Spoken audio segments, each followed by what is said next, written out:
What I like most about the planning industry is it allows the opportunity to serve in one of the best ways, I think, one of the best ways possible. It is a public position in that you're helping to form and maintain a community. It isn't the most glamorous job, nor is it the highest paid job. But public jobs usually aren't, or at least in theory, they're not supposed to be. It is service to your community, to your family, to those around you. I like how behind the scenes it is. I'm more of a background person. And I think planning, when done well, is the epitome of good design in that you don't necessarily see it, but you certainly feel it. Or rather, you would definitely feel the lack of it if it's done poorly. Everything from where the houses are placed, where the businesses and schools are placed, the roads that get you to those businesses and schools, all of this is creating an ecosystem. It reminds me sometimes of a greenhouse. I'm kind of a plant geek. Um, in a greenhouse, you have a limited amount of space, all different types of species of plants, but the goal is to have them grow to the best of their ability and produce whatever it is they need to produce as much as they can in a healthy way. And so, doing this and planning, I see it in a similar way whenever you're dealing with politics or any type of public work, you're always trying to meet people's unlimited needs with limited resources. And that's a very complicated game, but I like to play it. And I think it involves a lot of strategy, critical thinking, and person to person on the ground, insightful work. And I think ultimately it is a very fulfilling position, and I'm proud to be a part of. If I were to fire someone, well, first of all, I've never been in that position to need to do that type of thing.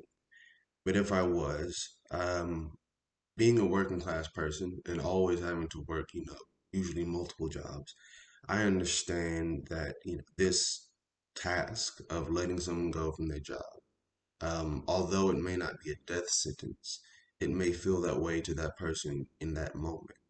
Um, that's a hard thing to do, to cut somebody off from what may be a very valuable resource or the only resource they have to make money in order to sustain their life. Being that it is, a firing, I'm assuming that they did something wrong, in which case, I would bring them in face to face and try to point out what I did appreciate about their service, what I do think they're good at, and what I did like about their time being here. But ultimately, this is a business or organization or whatever it would be. It's not a family, unfortunately. So, we're a team.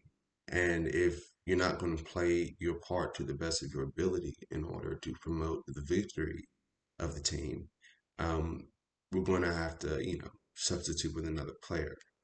And so, yeah, I'll bring them in, say, hey, I appreciate your work. I do like this about what you do or that about what you do, but your work for some time has lagged behind, has caused difficulties in the functioning of the organization, and has not shown improvement for some time now. So unfortunately, I'm going to have to cut you loose. I think one thing that makes me very uncomfortable, um, perhaps in all the right ways, is reaching my level of incompetence. And I've experienced this in many different jobs. But I always made a point to not stay there for longer than 2 years. You held on for the job for 2 years, so it's not like you can't keep a job. Um, but also, you've been there long enough to where you've learned a good bit. And I think after 2 years, that was a good time to move forward, just because I didn't want to get trapped in a state where everything became so normal that there was no longer any external stimuli to promote growth or a new way of thinking.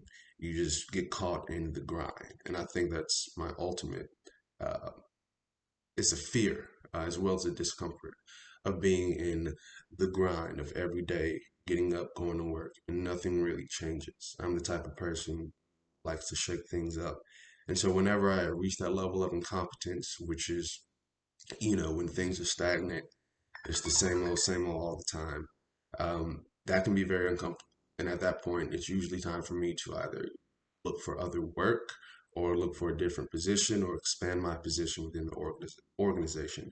But staying in that state, I find very unbearable. That was my response to the three interview questions posed to me by Mr. Damon Duncan. I hope you enjoyed it and thank you.